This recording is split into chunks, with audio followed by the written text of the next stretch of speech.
Hi hello నమస్తే. రాజకీయాలు ఎలా ఉంటాయంటే రోడ్డు మీద అడుక్కునే బెకారోడు సడన్గా మినిస్టర్ అవుతాడు. అంతే.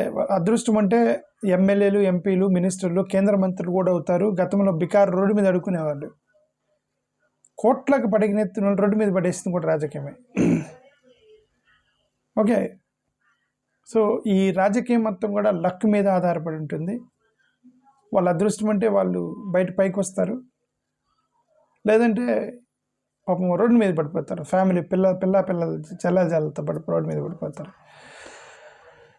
ఈ సుధామాధవి గారు, టీడీపీకి సంబంధించిన సుధామాధవి గారిని చూస్తే నాకు బాధగానే ఉంది. ఓకే, టీడీపీ వాళ్ళు కూడా ఏం చేసే పొజిషన్లో లేరు నాకు. ఎందుకంటే ఒక అతను దాన్ని ఎవరినైతే ఎలిగేషన్ చేస్తుందో సతీష్ వేమన, అతను నార్మల్ వ్యక్తి కాదు. ఓకే, ఏదో ఒక నార్మల్ కార్యకర్త అయితే సస్పెండ్ చేశారు, రోడ్డు మీద విడిపించారు. అతను ఎవరో నేను కౌన్సిలర్ని అని చెప్పి ఒక అమ్మాయిని రేప్ చేస్తే తెలుగుదేశం అతనే పనిష్మెంట్ ఇచ్చారు అతనికి. చిన్న వాళ్ళకి పనిష్మెంట్లు చాలా ఈజీగా దొరికిపోతాయి. బట్ ఇక్కడ సతీష్ వేమన మీద ఆరోపణ చేస్తుంది. సతీష్ వేమన అనే వ్యక్తి తెలుగుదేశం పార్టీకి ఫండ్ రైజ్ చేసినటువంటి వ్యక్తి, తెలుగుదేశం పార్టీ యొక్క విజయానికి ద్రోహదం చేసినటువంటి ఒక వ్యక్తి సతీష్ వేమన. ఇప్పుడు అతని మీద ఆరోపణలు అంటే ఇప్పుడు ఒక దళిత మహిళ కోసం అతని మీద యాక్షన్ తీసుకునేంత సీన్ ఉండదని నేనైతే అనుకుంటున్నా. అది ఇప్పుడు ఈ చంద్రబాబు నాయుడు కాదు, ఏ పార్టీలో ఉన్నా సరే ఎలిగేషన్స్ వచ్చినప్పుడు వెయిటేజ్ చూస్తారు. The one who is alleging on whom they are releasing. Allegation చేసే వ్యక్తి, ఎలిగేషన్ ఎదుర్కొనే వ్యక్తి చిన్నోడైతే వేసేస్తారు పక్కన. కొద్దిగా పెద్దవాళ్ళు అయితే ఆలోచిస్తారు, ఎందుకంటే వాళ్ళ పార్టీ ఫండింగ్ మొత్తం కూడా అతను ఎన్ఆర్ఐలో పెద్ద నాయకుడట సతీష్ వేమన. ఓకే, సో ఇప్పుడు అతని మీద యాక్షన్ తీసుకోవటం అంటే I don't think so TDP తీసుకునేది నేనైతే అనుకోవట్లే. సరే, ఇప్పుడు ఇంత కేసు ఏంటంటే సుధామాధవి, టీడీపీకి సంబంధించినటువంటి సుధామాధవి అని ఒక రైల్వే కోడూరు సంబంధించినటువంటి నియోజకవర్గం, అంటే ఇంకా ఎస్సీ రిజర్వ్ నియోజకవర్గం అది. అంటే ఇంకా ఆమె ఎస్సీ అయి ఉండొచ్చు 100%. టికెట్ ఇప్పిస్తానని చెప్పేసి అప్పుడు కొంతమంది అప్రోచ్ అయ్యారట, 7 కోట్ల రూపాయలు తీసుకున్నారట. ఇది రాజకీయాల్లో అదే చెప్తుంది అంత. రాజకీయాల్లో ఇలా టికెట్లు ఇప్పిస్తామని డబ్బులు అడిగే వాళ్ళు చాలామంది ఉంటారు. ఒక్కోసారి మనం మోసపోతాం. నిజంగా పైనుంచి అడుగుతున్నారా, లేకపోతే వీళ్ళు అడుగుతున్నారా, మధ్యలో వాళ్ళు అడుగుతున్నారా, బ్రోకర్లు అడుగుతున్నారా తెలీదు. పాపం ఆశ అంటే ఎమ్మెల్యే అవుతాము, ఎంపీ అవుతాం అనేటువంటి ఒక యాస్పిరేషన్ అనేది ఉంటుంది వాళ్ళలో. ఏమో లక్కుంటే అవుతానన్న యాస్పిరేషన్స్ ఉంటాయి. ఆ యాస్పిరేషన్స్లో వాళ్ళు కొంచెం ఇది ఇట్లా వాళ్ళ యొక్క ఆశని వాడుకొని రాజకీయాల్లో జరిగేటువంటి ఈ ధ్వంసం అనేది దేశవ్యాప్తంగా ఉంది. ఓకే, ఒక్కోసారి నిజంగానే ఇప్పుడు నేను గతంలో ఎమ్మెల్యే టికెట్ కోసం ప్రయత్నం చేస్తూ ఉన్నప్పుడు నాకు కూడా ఎవరో ఫోన్ చేశారు, రమేష్ అన్న నువ్వు టికెట్ కోసం ట్రై చేస్తున్నావు అంటే, నా దగ్గర డబ్బులు ఉన్నాయి అనుకున్నారు. నా దగ్గర డబ్బులు లేవని చెప్పేసి ఆ టాప్ పొజిషన్ వాళ్ళకి తెలుసు నా దగ్గర డబ్బులు లేవని చెప్పి, టాప్ పొజిషన్లో నేను ఎవరిని కలుగుతున్నాను వాళ్ళకి తెలిసి వీడి దగ్గర డబ్బులు లేవని. కానీ మధ్యలో ఈ బ్రోకర్లు వాళ్ళకి తెలియదు కదా నా దగ్గర డబ్బులు లేవని. ఎవరో ఒక అతను ఫోన్ చేశాడు నాకు, ఒక 10 కోట్లు 15 కోట్లు ఇస్తా, టికెట్లు ఇప్పిస్తావా అని. స్వామి, నేను డైరెక్ట్గా వెళ్ళి పెద్దోళ్ళని కలుగుతున్నాను, నేను వాళ్ళు ఇస్తారు లేకపోతే లేదు, నేను డైరెక్ట్గా వెళ్ళి పెద్దోళ్ళని కలుగుతున్నాను, మధ్యలో నువ్వెవరు ఏని అంటే, ఒక పెద్ద ఆయనకి సంబంధించిన వాళ్ళ ఫ్యామిలీ మెంబర్ ఫ్రెండ్ వాళ్ళ తమ్ముడికి ఫ్రెండ్ అని చెప్పి ఏదో చెప్పాడు ఒక పెద్దది. అంటే చైన్ చూడండి అది. ఆయన ఎవరు, నేనే డైరెక్ట్గా వెళ్ళి పెద్దవాళ్ళని కలుగుతున్నాను, సార్ టికెట్ ఇవ్వండి సార్ అని. సరే, వాళ్ళు డైరెక్ట్గా చూద్దానంటారు. నా దగ్గర డబ్బులు లేని వాళ్ళు ఎట్లా ఇవ్వరని నాకు తెలుసు. ఓకే, అఫ్కోర్స్ నేను వైఎస్ఆర్సీపీలో ట్రై చేశాను అప్పుడు. ఓకే, నేను డైరెక్ట్గా పెద్దవాళ్ళని కలుగుతున్నప్పుడు ఎవరో ఒక అతను ఫోన్ చేసి పెద్దవాళ్ళ యొక్క ఫ్యామిలీ మెంబర్స్ యొక్క ఫ్రెండ్ వాళ్ళ తమ్ముడు వాళ్ళ బామర్దిని మాట్లాడుతానని ఏదో చెప్పాడు నాకు. 10 కోట్లు ఇస్తావా, టికెట్ ఇప్పిస్తా అన్నారు అనమాట నేను. ఓకే,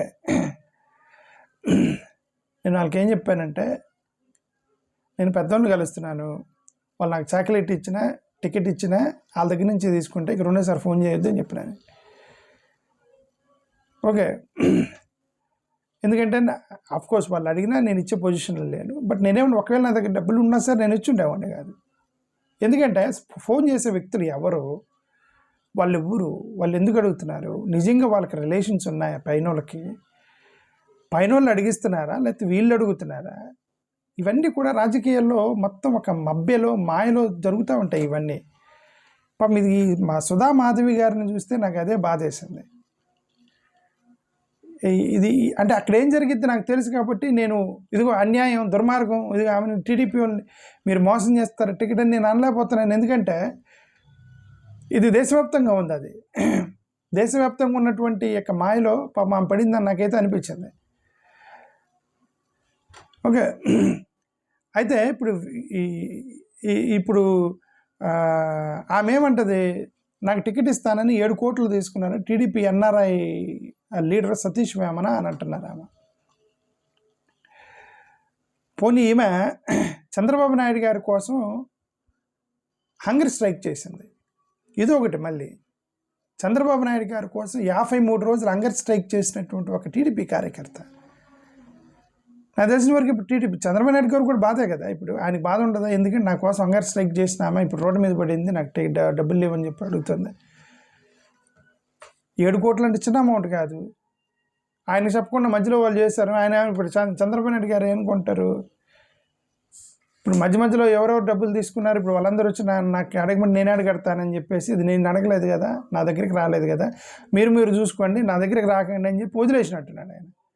ఈ కెనాట్ టేక్ యాక్షన్ అని సతీష్ వేమన, బికాజ్ సతీష్ వేమన ఎన్ఆర్ఐ వింగ్కి జనరల్ సెక్రటరీ ఏదో అతను తెలుగుదేశం పార్టీకి అక్కడ ఫండింగ్ రైజ్ చేసేది అతను, ఎన్ఆర్ఐ వింగ్ని మొత్తం గ్యాదర్ చేసేది అతను తెలుగుదేశం పార్టీకి ఒక పట్టు అతను. ఇప్పుడు అతని మీద యాక్షన్ తీసుకుంటారా ఏంటి వీళ్ళు? తీసుకోరు. కాబట్టి రోడ్డున పడింది. అది నాకు అర్థమైంది. ఇద్దరు బ్యాక్గ్రౌండ్ చూసిన తర్వాత నాకు అర్థమైంది ఇది. ఓకే, దీన్ని ఆమె డబ్బులు ఏదో ఆమెకి ఇచ్చేతో అనుకుంటే ఇవ్వచ్చు. మరి ఎవరు ఇవ్వాలి? ఆమె డబ్బులు ఇచ్చేయాలంటే ఎవరు ఇవ్వాలి? తీసుకున్న వాళ్ళు ఇవ్వాలి. టికెట్ ఇస్తామని ప్రామిస్ చేసి తీసుకున్న వాళ్ళు అది కామన్గా దేశం మొత్తం జరుగుతుంది. టికెట్ ఇస్తామని తీసుకున్న వాళ్ళు ఇవ్వకపోతే ఫెయిల్ అయితే you should return it, right? ఇప్పుడు చాలామంది కూడా ఉద్యోగాలు ఇప్పిస్తామని డబ్బులు తీసుకుంటారు, ఉద్యోగాలు ఇవ్వలేకపోతే రిటర్న్ చేస్తారు.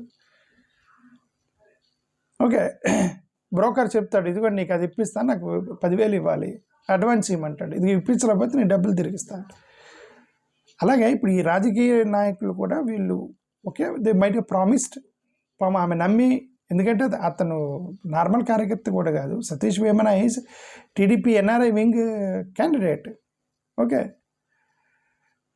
అతను కూడా టికెట్ కోసం ట్రై చేశాడని చెప్పి విన్నా నేను. అతను కూడా టికెట్ కోసం అదే ఇప్పుడు చెప్తుంది. ఇప్పుడు ఏం పొరపడింది సుధా వేమనగా, సుధా ఏం పేరు సుధా మాధవి గారు సతీష్ వేమన అని నమ్మి 7 కోట్లు ఇచ్చింది అంటే సతీష్ వేమన కూడా టికెట్ కోసం ట్రై చేస్తున్నాడని చెప్పేసి నేను ఇప్పుడే చదివాను. అంటే అతనే టికెట్ కోసం ఎత్తుక్కునేవాడు నీకేం టికెట్ ఇస్తాడు అంటే ఎక్కడో దెబ్బ కొట్టింది. అంటే he is not the right candidate for giving tickets. Correct candidate కాదు. ఆమె నమ్మి ఇచ్చింది అనేది ఒకటి అర్థమైంది నాకు. ఓకే,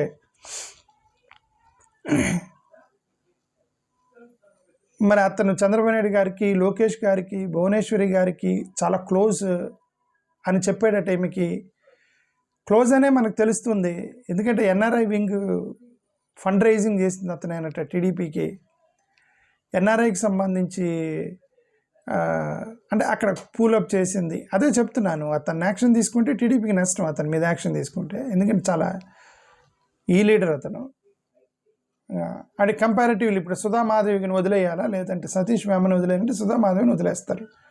ఎందుకంటే నేను చిన్న నాయకురాలు అది ఏడ్చుకొని మనం ఏం చేయాలి, ఇతను పోయాడంటే మనకి ఎన్ఆర్ఐలో ప్రాబ్లం అయిపోయింది.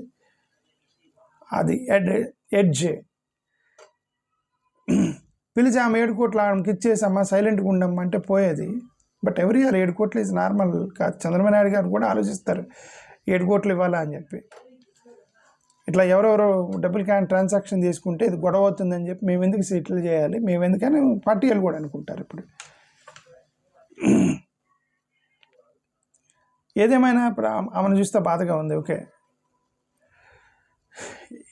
ఈమె సుధామాధవి మరి ఏం క్యాస్ట్ మరి కోడూరు రైల్వే కోడూరు మరి ఎస్సీ కాన్స్టిట్యుయెన్సీ అని నేనైతే అనుకుంటున్నా. ఎస్సీ కాన్స్టిట్యుయెన్సీ ఇది. Okay, railway Koduru SC constituency అని నాకైతే కనిపిస్తుంది ఇక్కడ. ఓకే, మా హస్బెండ్ డిప్రెషన్లోకి వెళ్ళాడట, డబ్బులు లేవని చెప్పేసి. హస్బెండ్ డిప్రెషన్లోకి వెళ్ళాడట, డబ్బులు ఇవ్వలేదు, డబ్బులు తీసుకొని రిటర్న్ చేయలేదని. సరే, నేను యాజ్ ఒక మనిషిగా, మానవత్వం ఉన్నటువంటి మనిషిగా నేను ఈ సతీష్ వేమన ఎన్ఆర్ఐ క్యాండిడేట్ ఎవరైతే ఉన్నారో అతనికి నేను రిక్వెస్ట్ చేసేది, ఎందుకంటే టీడీపీకి రిక్వెస్ట్ చేస్తున్నాను అట్లా, ఎందుకంటే ఇది ఎక్కడో బయట జరిగినట్టుంది. ఇది చంద్రబాబు నాయుడు గారు 7 కోట్లు అడుగని లోకేష్, చంద్రబాబు నాయుడు వాళ్ళు అడిగితే, ఆమె అడిగితే వీళ్ళు ఇస్తే వాళ్ళు రెస్పాన్సిబిలిటీ తీసుకుని అంత పెద్ద డబ్బులు ఇస్తారు. But I'm requesting Satish Vemana or people like Satish Vemana, ఎవరైనా సరే రాజకీయ నాయకులు, ఏ పార్టీ అయినా ఎవరైనా సరే, పీపుల్ లైక్ సతీష్ వేమన, మీరు ఏదైతే ప్రామిస్ చేసి టికెట్ ఇస్తామని ప్రామిస్ చేసి డబ్బులు తీసుకున్నప్పుడు మీరు ఫెయిల్ అయితే you should return their money back. Okay, ఒకవేళ ప్రయత్నంలో మీరు తీసుకుంటారు, please return their money back. ముఖ్యంగా షెడ్యూల్ క్యాస్ట్ ఉమెన్ ఇక్కడ చూస్తే బాధాకరంగా ఉంది. ఏంటంటే వాళ్ళు ఇల్లు అమ్ముకున్నారట, పొలాలు అమ్ముకున్నారట, బంగారం పెట్టారట, ఎమ్మెల్యే టికెట్ ఇప్పిస్తారని లోన్లు తీసుకొని రైస్ చేసి ఇచ్చారట. అదే చెప్తాను, యాస్పిరేషన్స్. నీ దగ్గర డబ్బులు ఉంటే నువ్వు ఇవ్వాలి, డబ్బులు లేకపోతే సైలెంట్గా ఉండాలి. అదే నేనే ఎగ్జాంపుల్, నేనదే చెప్పాను, నేనే ఎగ్జాంపుల్. నా దగ్గర ఏమీ లేవు, 100 మంది వచ్చారు, టికెట్ ఇప్పిస్తా డబ్బులు ఇవ్వమని. ₹1 కూడా నేను ఎవరికి, ₹1 కూడా ఇవ్వలేదు నేను ఎవరికి. ఓకే,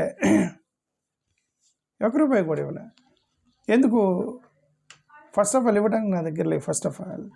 నెంబర్ 2, వచ్చి అడిగే వాళ్ళ యొక్క క్రెడిబిలిటీ నాకు తెలియదు. క్రెడిబుల్ పీపుల్ని నేను డైరెక్ట్గా కలుస్తున్నప్పుడు వాళ్ళు ఏమైనా నిజంగా ఏమన్నా ఉంటే వాళ్ళు నన్ను అడుగుతారు. వాళ్ళు నన్నేం అడగలేదు, వాళ్ళు నన్నేమి డబ్బులు అడగలేదు, వాళ్ళు టికెట్ ఇవ్వలేదు, డబ్బులు అడగలేదు, ఏమీ లేదు.